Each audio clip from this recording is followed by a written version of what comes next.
dan bagaimana itu. Oke, itu untuk minggu pertama ini. Untuk minggu kedua nanti, teman-teman akan diberikan tentang cara bagaimana membuat esai LPDP pertama dengan judul Komitmen Kembali ke Indonesia. Untuk minggu ketiga nanti, teman-teman akan mendapatkan feedback untuk esai pertama. Jadi, demikianlah kenapa teman-teman ini harus aktif. Diharapkan untuk ketika minggu kedua, teman-teman bisa menyelesaikan tugas esai yang diberikan oleh pemateri kami. Untuk minggu keempat, nanti akan membahas tentang esai LPDP kedua yang membahas tentang personal statement. Oke, sebelum melangkah, marilah kita melangkah lebih untuk untuk pengetahuan yang lebih jauhnya nanti akan disampaikan langsung oleh pemateri kita. Tanpa membuang waktu, marilah kita mendengarkan langsung dari Miss Safi ini. Oke, Miss Safi ini adalah salah satu mahasiswa, salah satu teacher English Studio pada tahun 2018 dan telah menyelesaikan studinya menyelesaikan master studinya di University Queen's yang berada di UK Belfast. Jadi teman-teman bisa bisa menanyakan langsung ke Miss Safi ini. Oke, Miss Safi, bisa kita mulai Miss Safi? Boleh, silakan. Oke, silakan Miss Safi. Oke, saya share screen dulu ya.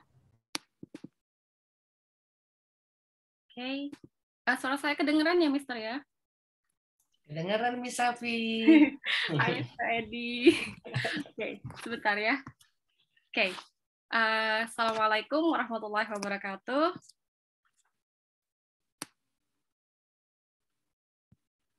Oke, sebentar. Saya share screen, ini kelihatan juga kan ya, Mister? Kelihatan, Miss, kelihatan. Oke, terima kasih buat moderator atas waktunya dan terima kasih juga buat English Studio, Mr. Edi, karena udah memberikan kesempatan buat sharing pengalaman. Oke, kemudian this one. Oke, perkenalan diri saya dulu. Tadi sudah disebutkan oleh moderator, saya itu awardee LPDP 2015 ya. Kemudian dengan program studi beasiswa luar negeri, alhamdulillah. Kampus yang saya tuju waktu itu Queen's University Belfast, di daerahnya itu Inggris, tapi dia beda area, dia lebih ke Irlandia Utara.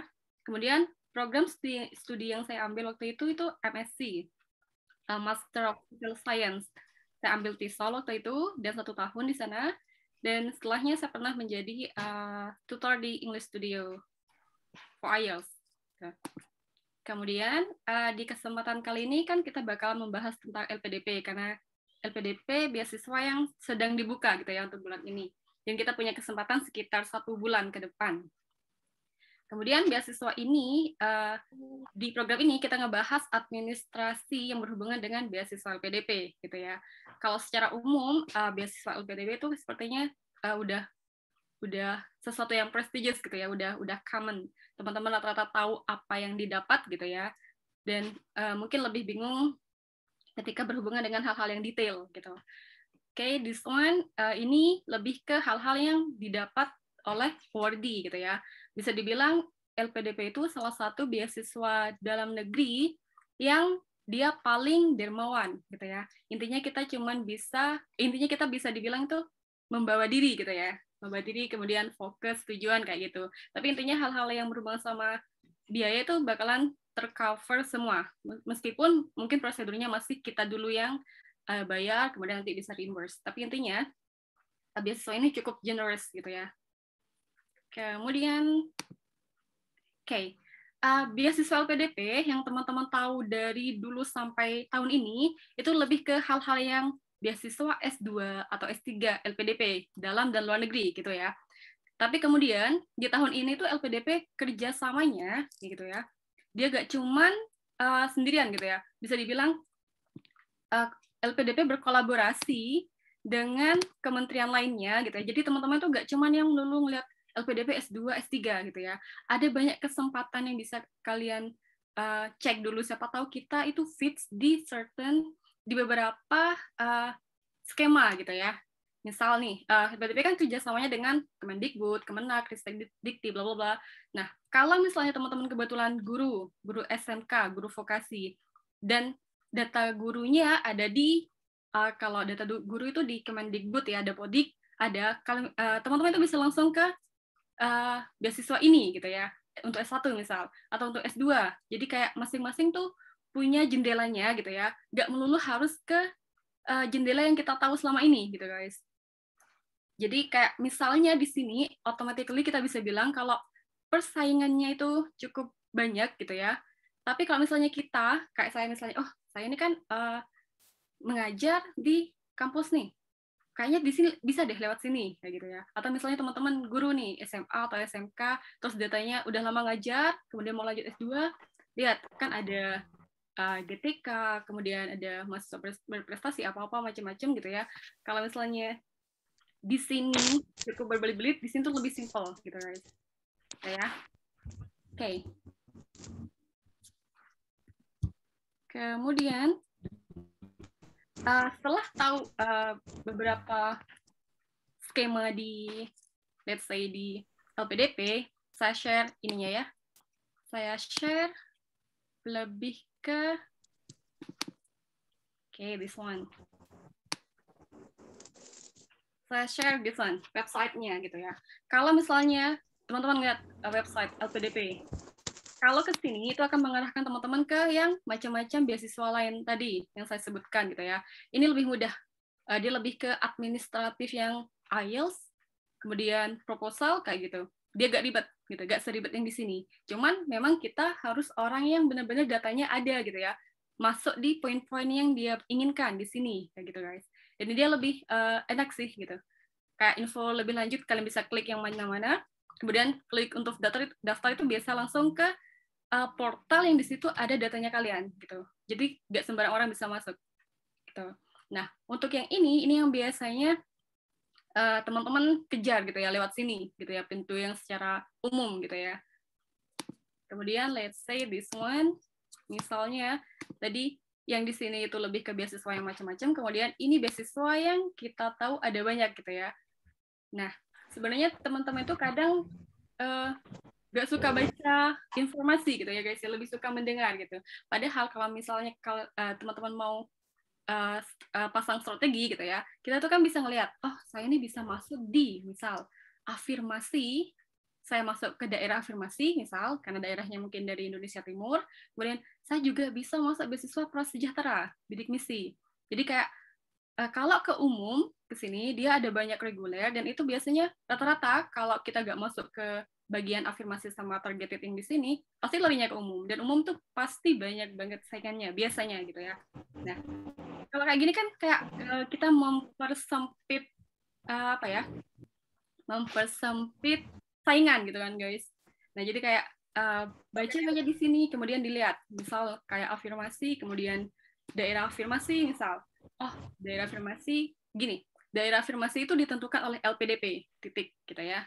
Kemudian yang menarik lagi waktu zamannya saya gitu ya guys, awalnya ada sekian daerah afirmasi yang masuk ke dalam list LPDP dan itu ada di portalnya LPDP gitu ya. Tapi kemudian sekitar seminggu sebelum deadline, jumlah daerah afirmasi itu berkurang guys. Hampir nggak ada kabupaten di Pulau Jawa itu yang masuk afirmasi. Nah, ada teman yang dia tetap kekeh di milih di daerah afirmasi dan dia pilih daerah lainnya gitu guys. Itu masih bisa ketik dia. Tapi di administrasi dia gagal gitu. Jadi kalau bisa kayak benar-benar melihat atau benar-benar patuhi apa sih syarat administrasi yang diminta sama beasiswa itu gitu ya. Jadi itu nggak berlaku cuma PPDP gitu ya semuanya. Terus kemudian hal-hal yang berhubungan sama ini nih dokumen kemampuan bahasa Inggris gitu ya. Misal nih, let's say dia minta TOEFL ITP 500 gitu ya. Kemudian ada kasus, misal saya dapat TOEFL ITP, misal ada angka kayak ini, 499. Misal 499 itu ada angkanya ya, TOEFL misal. Nah, kalau secara logika kan, kurang 1, gitu kan, bisa lah. Nah, itu tetap aja gak bisa gitu guys. Karena kan dia nggak 500 gitu loh. Jadi mungkin hal-hal kayak gini tuh kalau administrasi gagal biasanya itu lebih ke kita aja yang teledor gitu.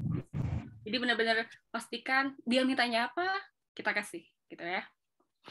Oke, jadi beasiswa itu kalau khusus LPDP dia banyak gitu ya. Kalian bisa lihat di sini 2021 dia bakal update gitu ya. Nah, let's say syarat khusus sama umumnya apa, kalian bisa lihat masing-masing, masuknya di mana, di checklist. Kemudian untuk kebijakan dia ada banyak tag gitu ya.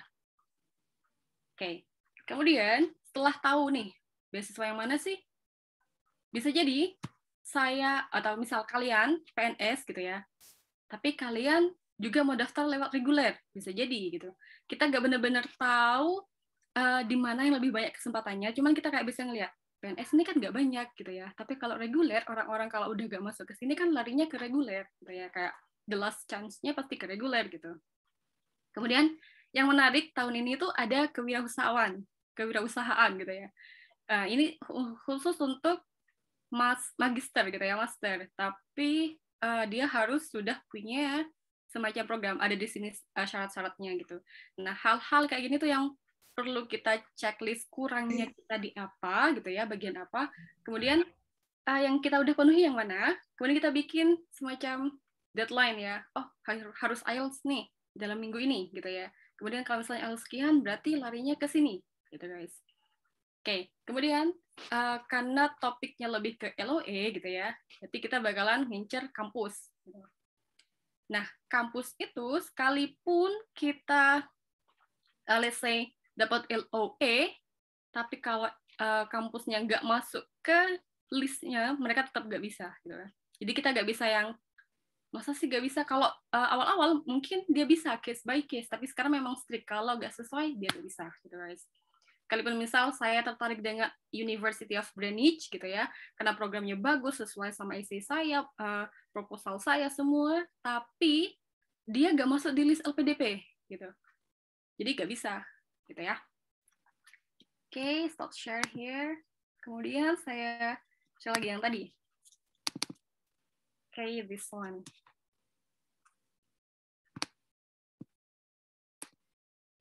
Oke, ini kemudian Oke, sekarang pertanyaannya, LOA wajib atau enggak? Kayak gitu ya. Kemudian, yang mana sih yang lebih didahuluin, LOA atau beasiswa dulu? Nah, itu kan kayak yang bikin teman-teman bingung gitu ya.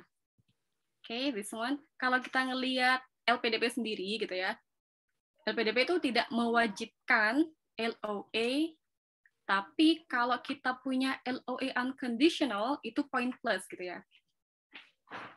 Kemudian hampir nggak ada beasiswa yang mewajibkan LOE itu hampir nggak ada.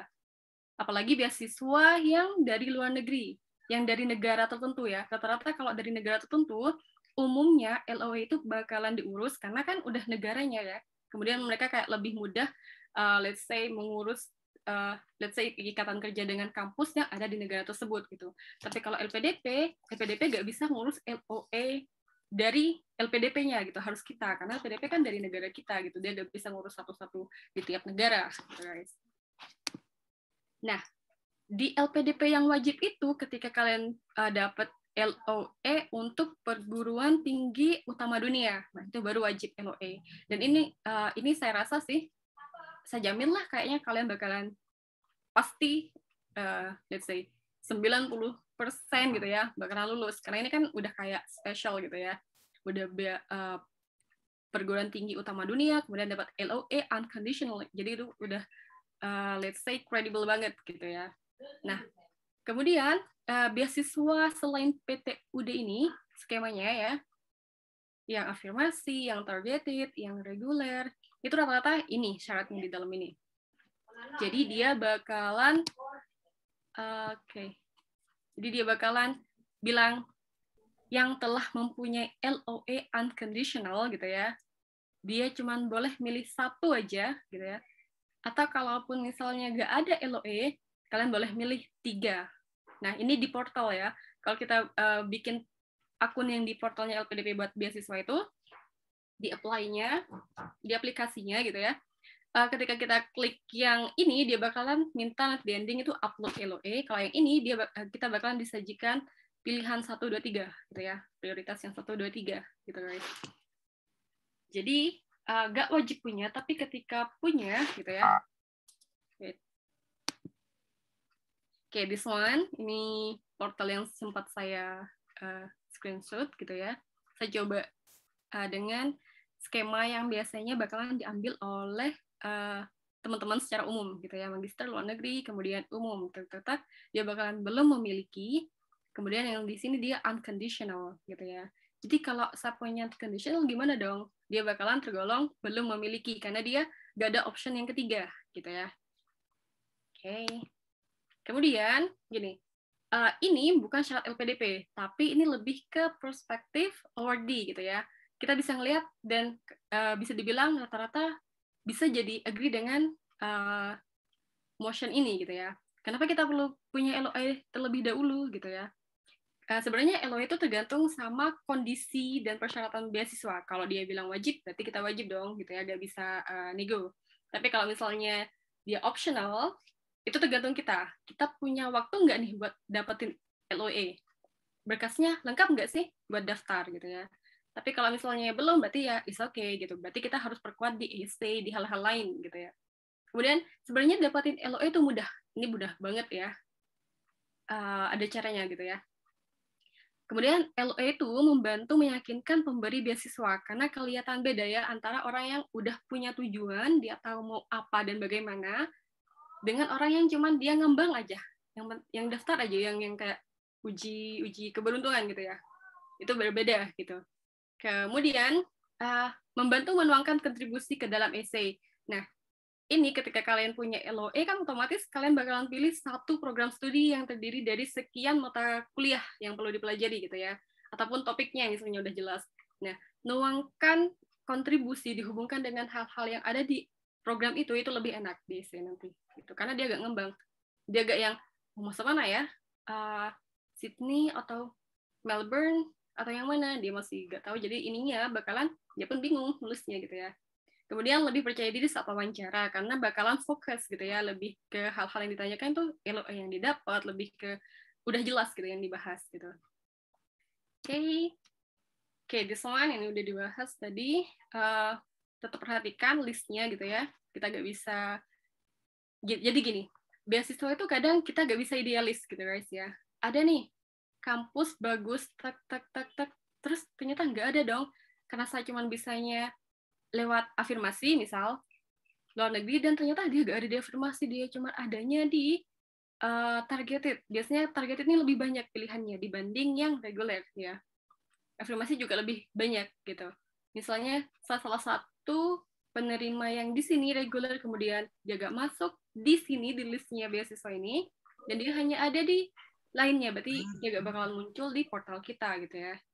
Jadi jangan terlalu idealis juga gitu.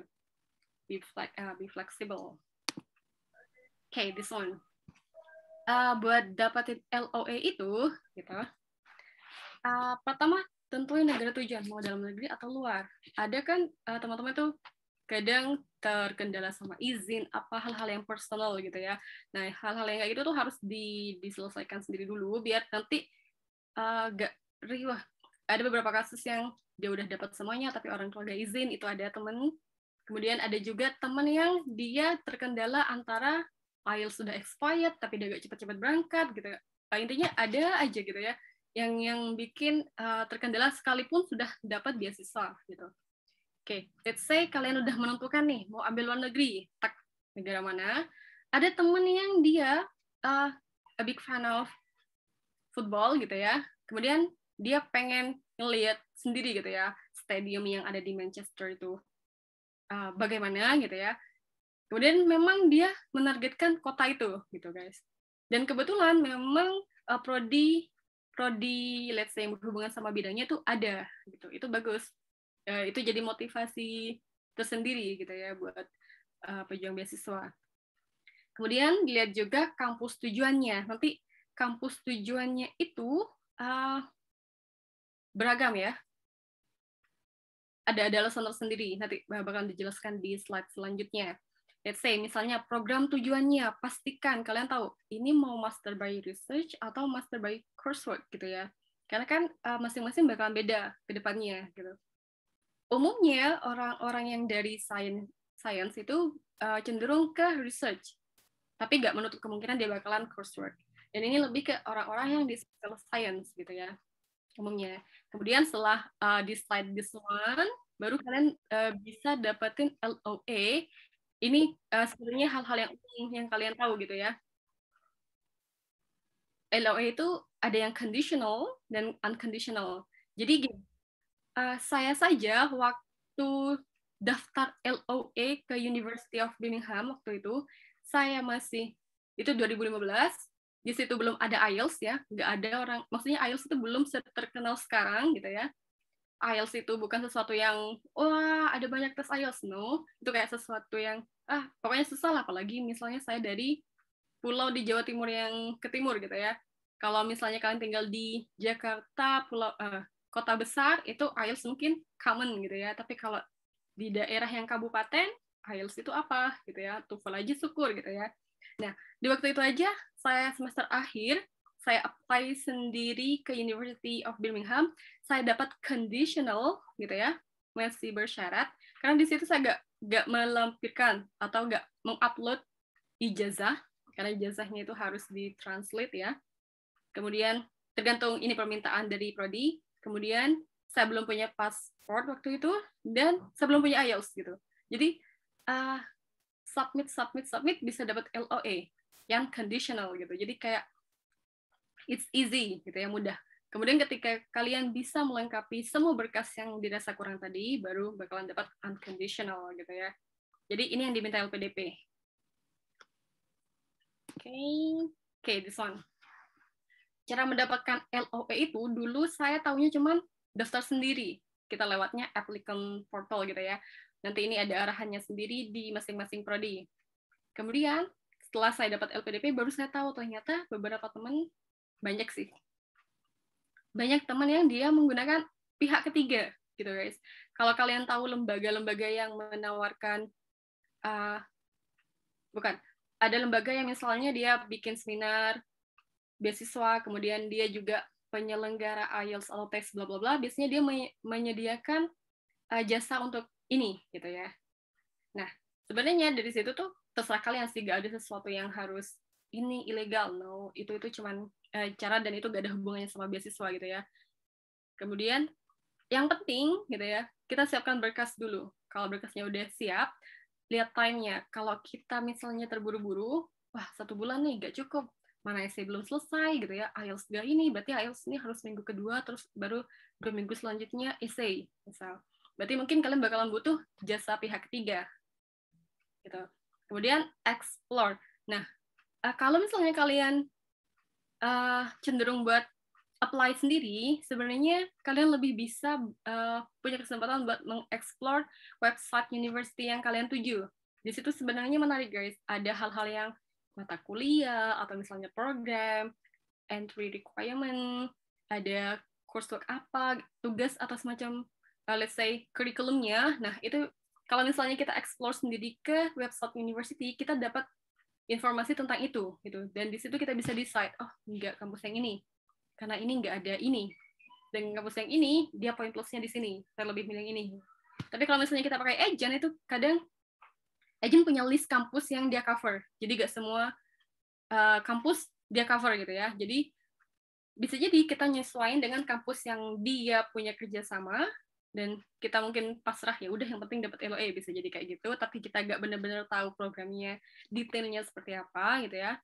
Atau bisa jadi kebetulan kita dapat program yang kita mau gitu ya. Itu tergantung kerjasama agent dengan pihak university. Nah, kalau misalnya kita pakai applicant portal sendiri, korespondensinya itu lebih ke kayak LOA itu dikirim ke kita. Even kita bisa defer bla bla bla itu ke email kita sendiri. Tapi kalau agent dia bakalan forward kayak gitu. Jadi kayak kita butuh orang lain lagi buat ngomongin ini, terus balas kayak ribet. Tapi tergantung kalian semua gitu ya.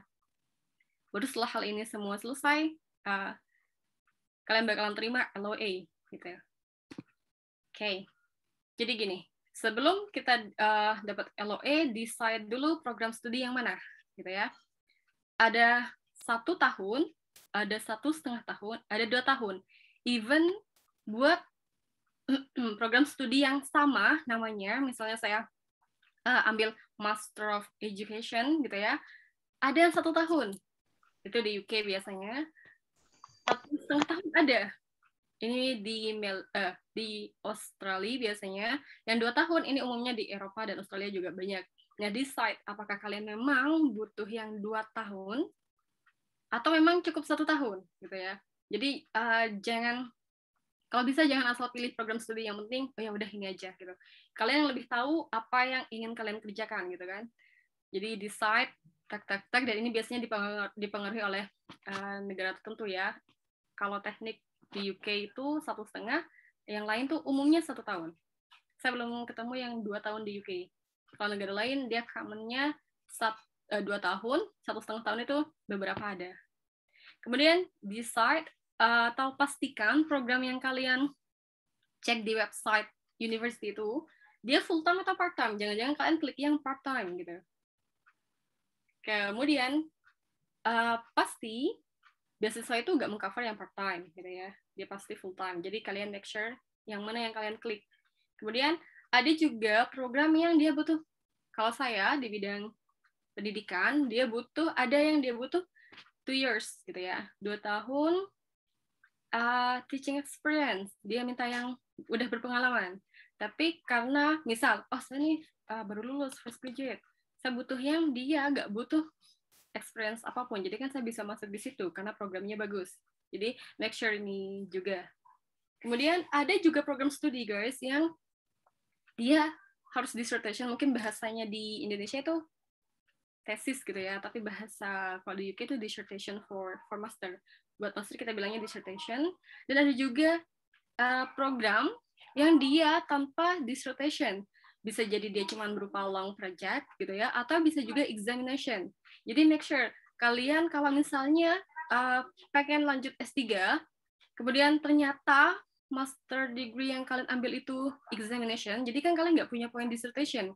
Nah, biasanya di situ kalian bakal ngambil S2 lagi kayak MPhil atau M-Research gitu ya. Karena biasanya umumnya kalau saya cek itu S3 itu rata-rata dia butuh pengalaman sekian persen di research gitu ya, itu tertera di website mereka, sekian persen research gitu ya, dan itu tertera di ijazahnya.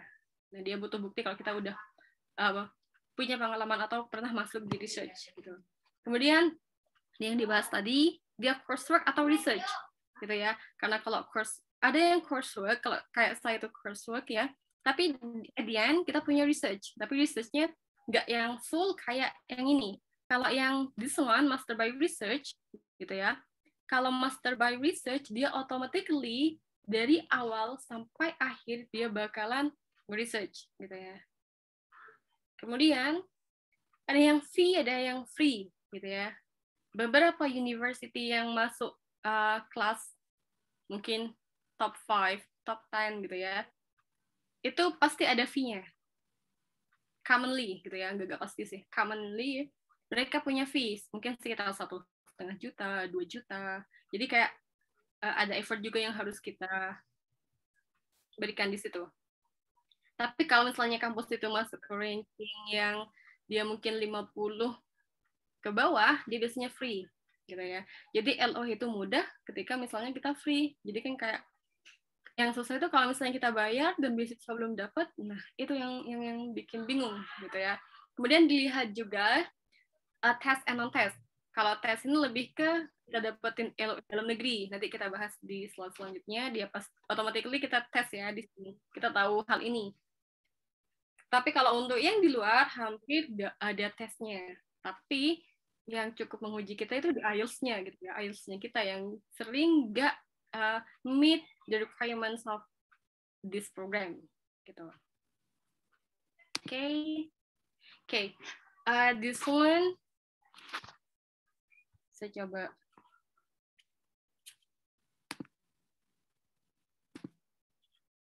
bentar ya. This saya pindahin dulu.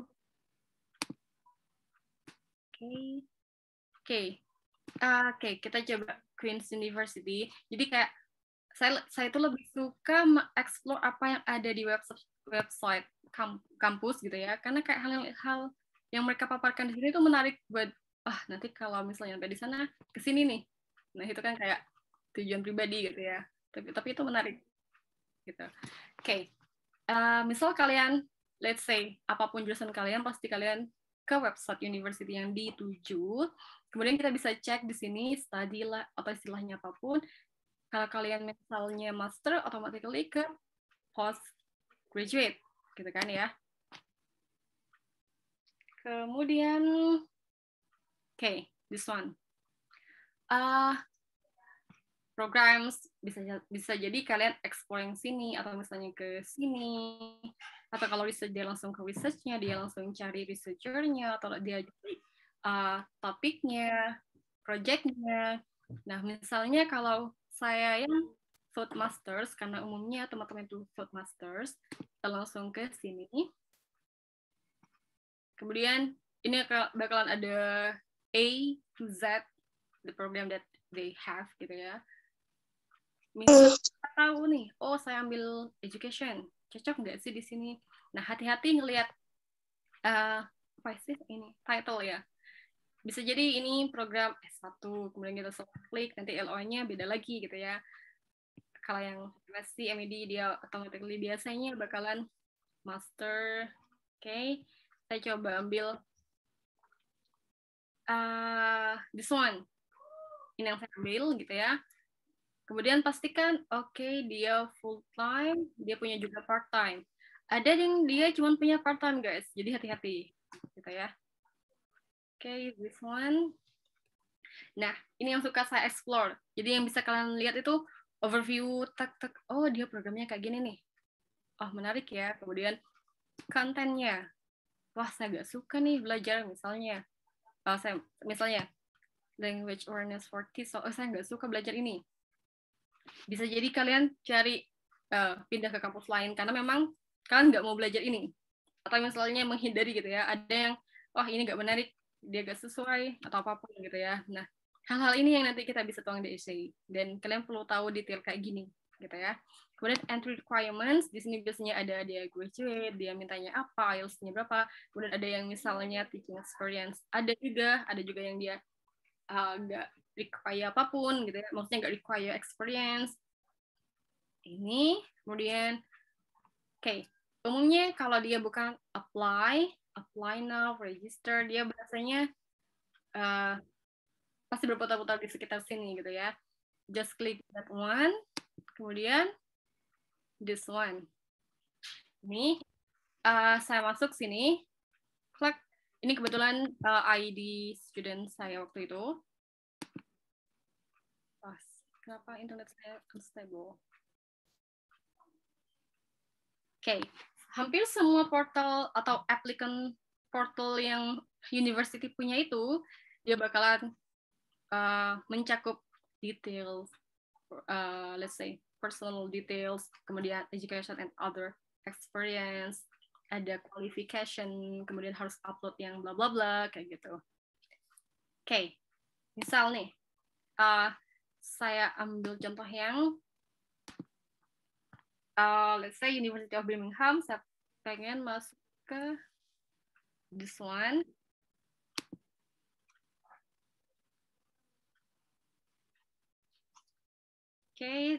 Tadi saya coba bikin akun di sini.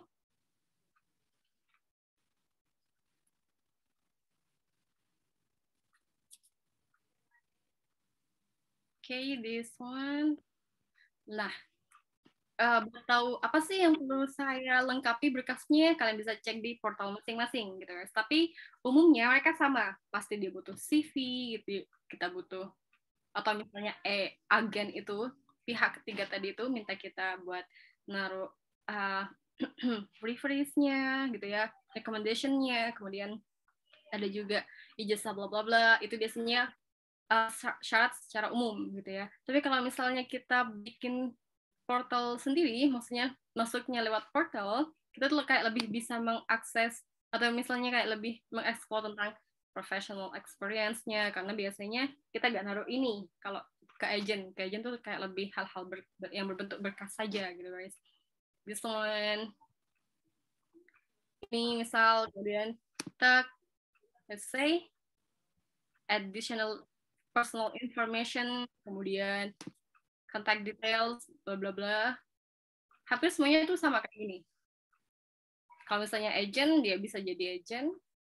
Kemudian captionnya, professional bla bla bla, personal statement gitu ya.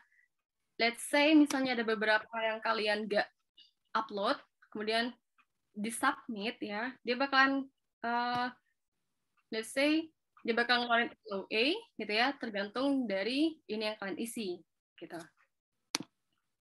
Oke, karena kan istilahnya kita tuh butuh LOA buat daftar biar lebih meyakinkan interviewer gitu. Oke. Kemudian ini contoh offer, letter of acceptance-nya. Kalau conditional offer, dia bakalan nanti di sini nge-list apa saja yang belum kalian lengkapi, ya. Dan biasanya ada time-nya, misalnya sampai bulan sekian sebelum prodi di bulan itu atau di tahun itu mulai gitu ya. Misalnya September dia pasti bakalan di sini tuh sampai Juni or Juli gitu ya. Ketika kalian lengkapi, biasanya kalau lengkapi itu saya nggak lewat portal lagi, tapi tergantung kebijakan ininya, prodinya. Karena portal udah ditutup tadi, dia bakalan lewat email. Jadi kita bakalan korespondensi sama mereka lewat email, dan bakalan dapat conditional offer. Untuk saya yang waktu itu nggak pakai, dulu itu nggak ada proofreader gitu ya, kemudian belajar bahasa Inggris yang ada di kampus. Kita aja atau saya aja bisa buat correspondence, apalagi kalian yang sekarang udah belajar IELTS, udah tahu academic writing gitu ya, dan pasti vocabulary-nya juga udah banyak. Hal-hal korespondensi kayak gini tuh mudah gitu ya. Kemudian ini the last ya. Ini kalau LOA dalam negeri itu kayaknya kalian udah paham gitu ya, karena kalau dalam negeri otomatis hampir sama dengan S1.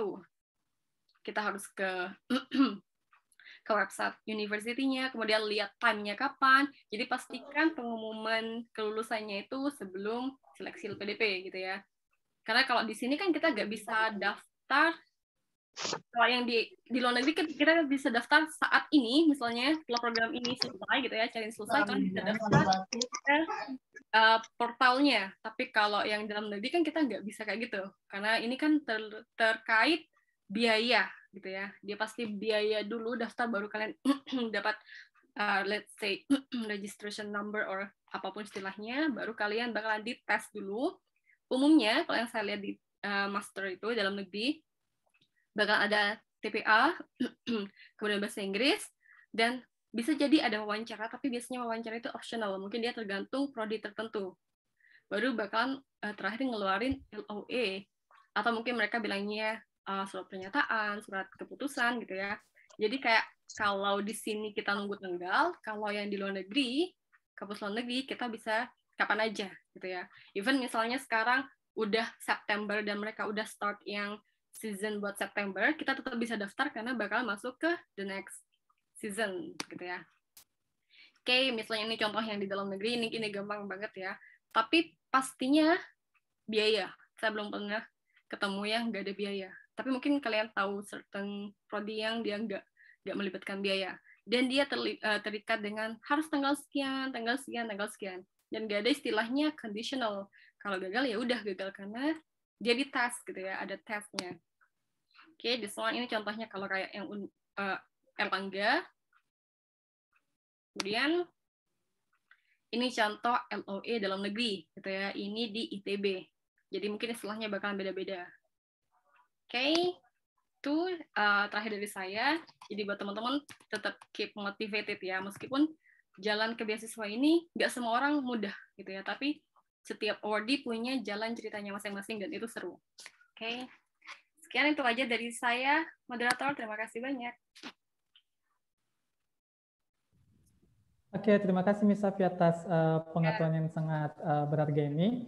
Untuk selanjutnya, mungkin teman-teman yang sudah mempunyai pertanyaan dari tadi udah disimpan, silakan diajukan, bisa melalui question box atau melalui pertanyaan langsung. Oke, di sini sudah ada. Miss Safi, enaknya kita satu pertanyaan langsung jawab atau dikumpulkan dulu? Satu pertanyaan langsung jawab aja. Oke, siap, Miss. Oke, untuk yang pertanyaan pertama,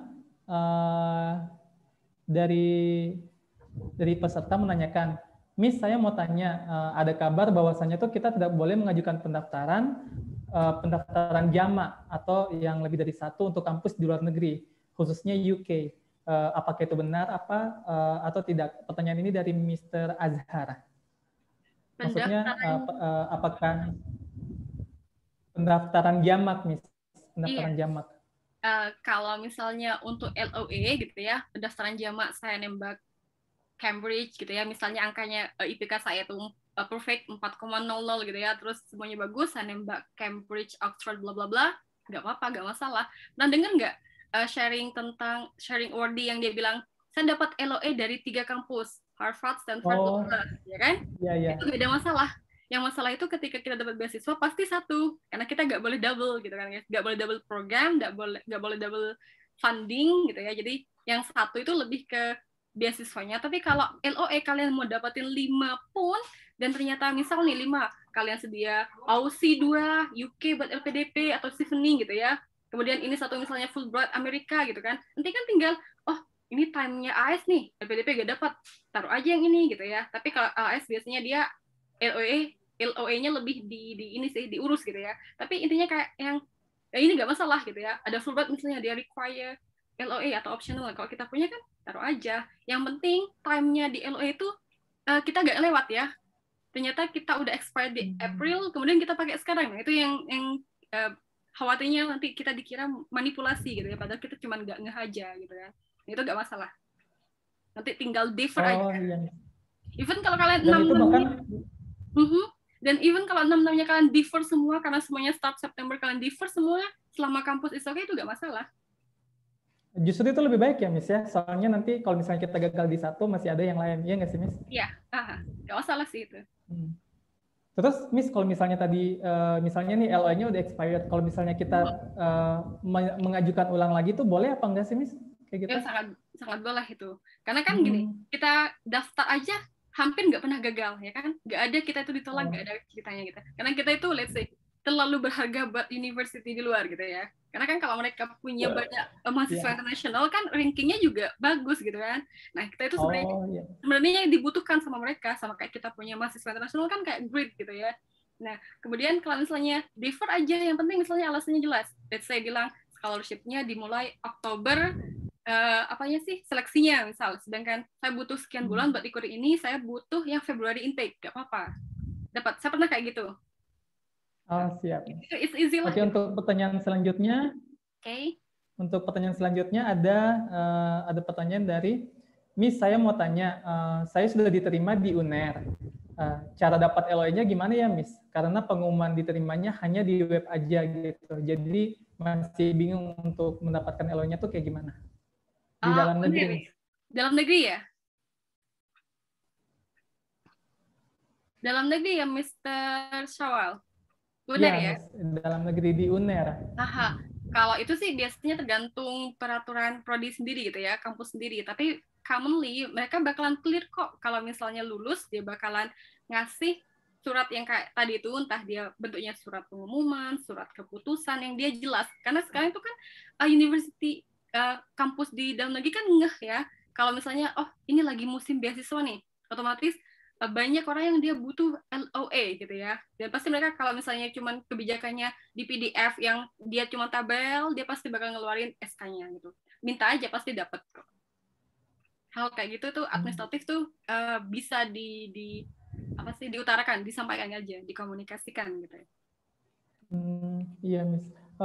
Tapi boleh nggak sih, Miss, kalau misalnya kita daftar, misalnya nih, kita daftar dalam sama luar sekaligus, berarti nggak bisa ya, Miss ya? Kalau misalnya kita harus pilih satu aja apa gimana? Buat LPDP-nya.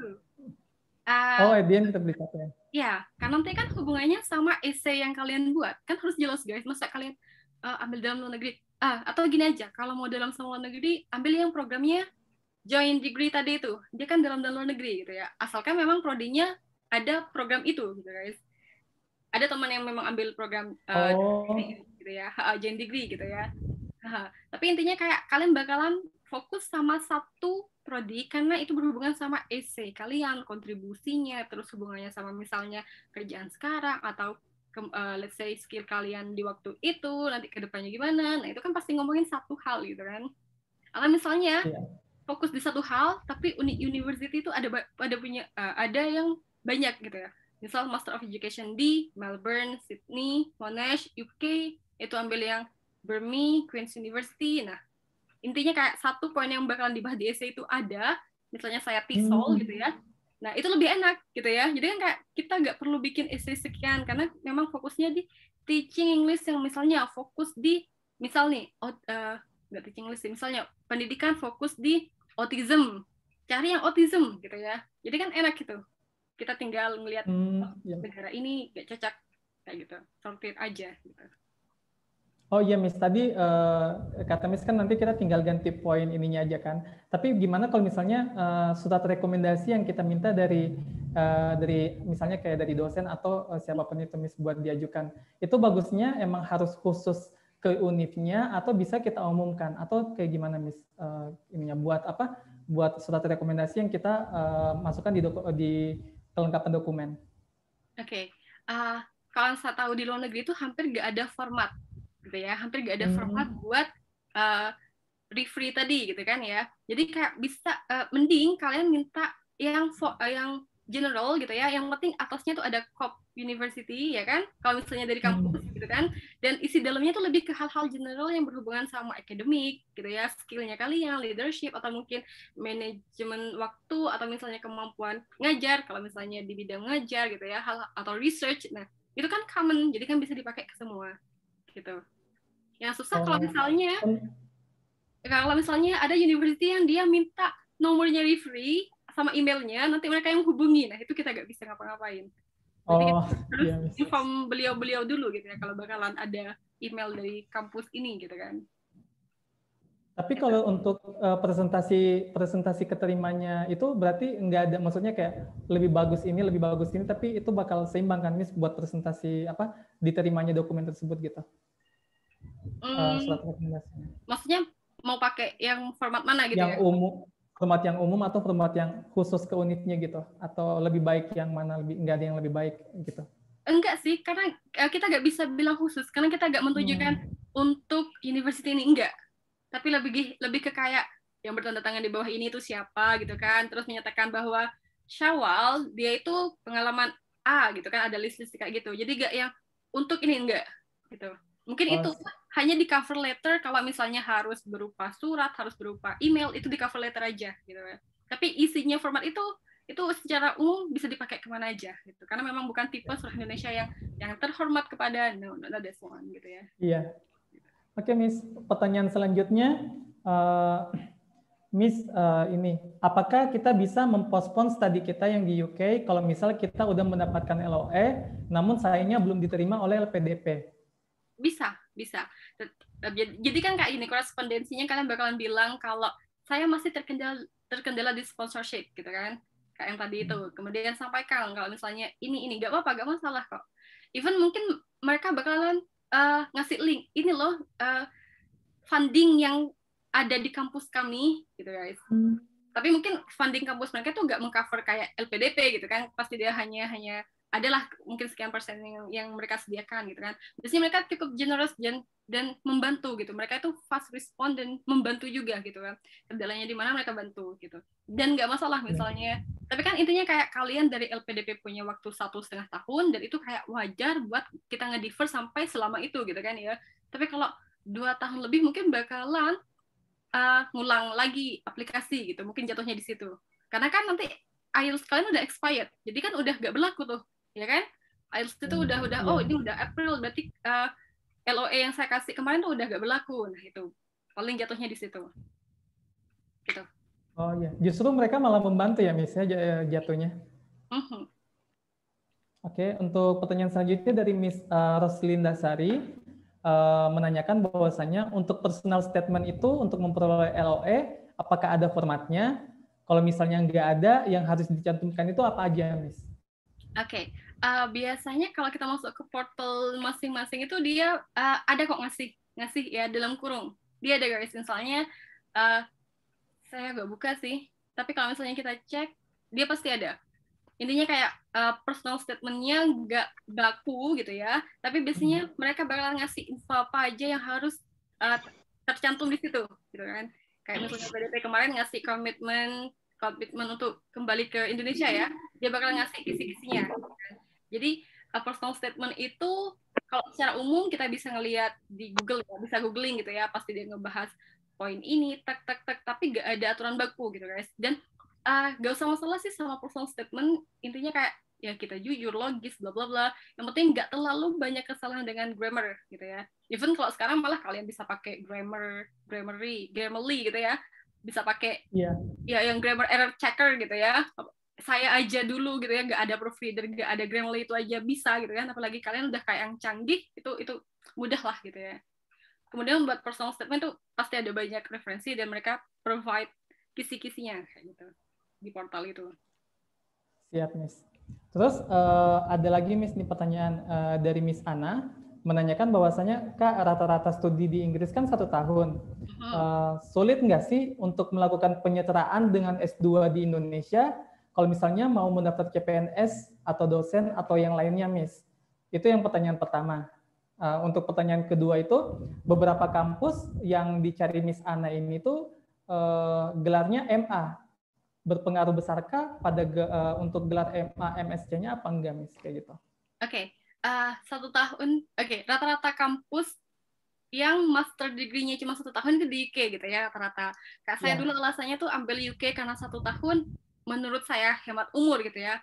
Tapi pas at the end terus ngerasa, kok udah selesai, padahal teman-teman aja masih di Aussie, masih punya banyak waktu buat explore gitu kan. Kok kayak kurangnya setahun gitu ya. Jadi kayak sulit enggaknya sih mungkin tergantung dari kita ya, tujuannya apa gitu kan. Kemudian kalau buat penyetaraan semua sama, nggak bisa dibedakan ini cuma 1 tahun di UK, nggak bisa dong dianggap master. No, nggak bisa, karena kan memang justru malah mereka lebih apa ya, rankingnya aja sekian gitu ya dibanding kampus yang di Indonesia gitu kan. Jadi kayak kualitinya mungkin lebih berbobot bla bla bla aja dari segi teachingnya, mungkin bla bla bla segala macam gitu kan. Jadi gak bisa dibilang karena cuma setahun kemudian dia gak dianggap master degree. No, even yang setahun cuma research aja, kalau memang dia master degree ya udah dia master gitu kan, sekalipun cuma neliti doang dalam 1 tahun gitu kan, 1,5 tahun gitu. Kemudian gelar, umumnya gelar itu kan MA. Kak saya aja TESOL, teman saya ada yang MA, saya MSc gitu ya. Kemudian ada juga misalnya kita ambil pendidikan, nanti ada yang MED. Nah, gelar itu sebenarnya dipengaruhi oleh fakultinya apa gitu ya. Mungkin dia MED karena dia fokusnya di education for primary, secondary, kemudian bla bla bla education, semua education. Tapi kalau saya social science itu karena dia lebih ke autism, leadership, kayak gitu guys. Jadi itu kebijakan faculty dan itu nggak ngaruh kok ke title. Cuman kadang yang ngaruh itu kayak yang tadi saya bahas, pastikan kalau misalnya gini, hati-hati. Khawatirnya kalian ambil MED, MED nih banyak teman-teman yang MED. Ternyata program yang kalian ambil gak ada dissertation. Dan kalian susah dong buat S3, karena S3 kan require pengalaman di research gitu kan. Sedangkan kalian gak punya research itu tadi, dan kalian harus ambil MPhil lah, M-Research lah, gitu kan, buat nunjukin kalau memang kalian udah qualified di research gitu. Atau mungkin ada hal-hal lain yang kalian bisa proof hal itu dengan publikasi misal, tapi itu kembali ke kebijakan S3-nya nanti gitu kan, karena kan tetap butuh bukti gitu. Oke, makasih Miss.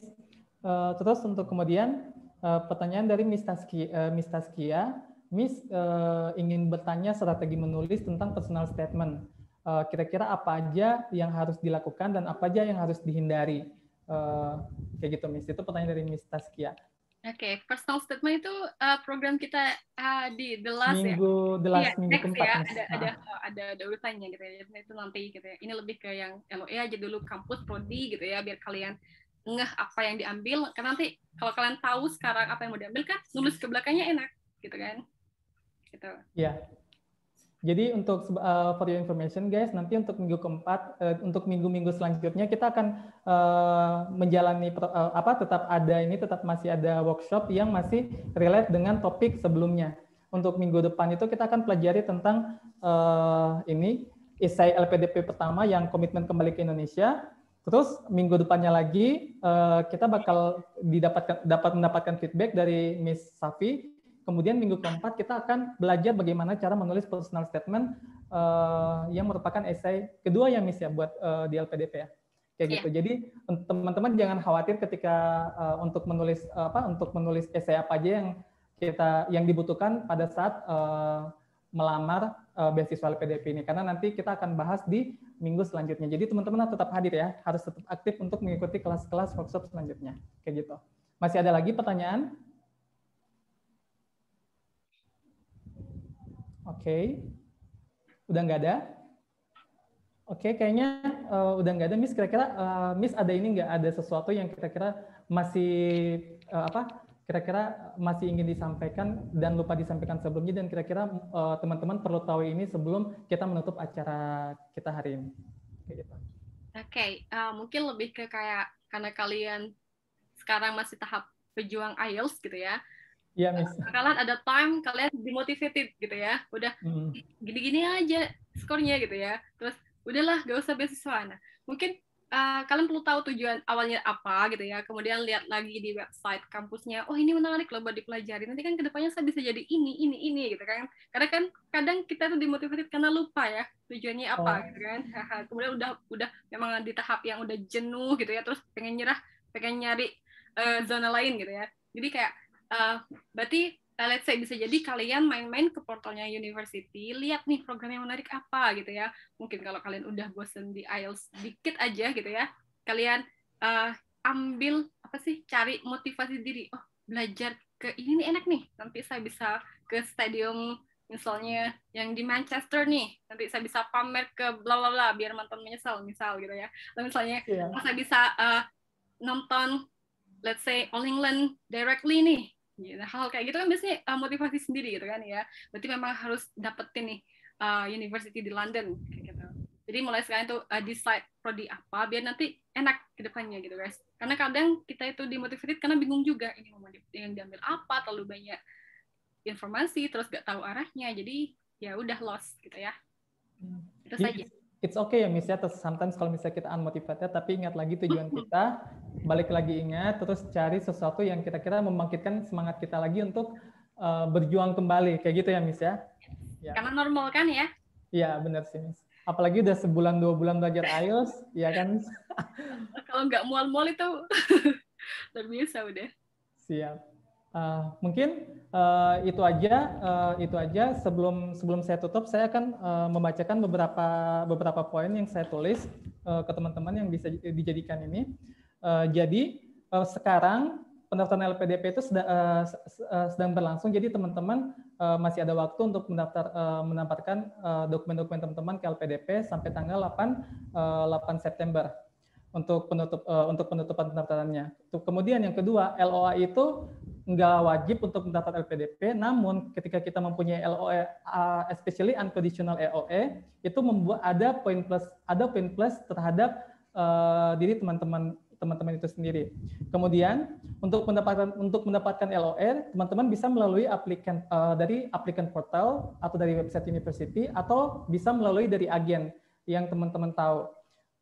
Kemudian untuk poin selanjutnya, sebelum mendapatkan LOE, pilih dulu program studi teman-teman biar nggak salah nantinya ke depannya, sesuai minat-minat yang teman-teman inginkan. Dan untuk mengetahui detailnya, teman-teman bisa terjun lagi ke portal portal university yang teman-teman pengen tuju.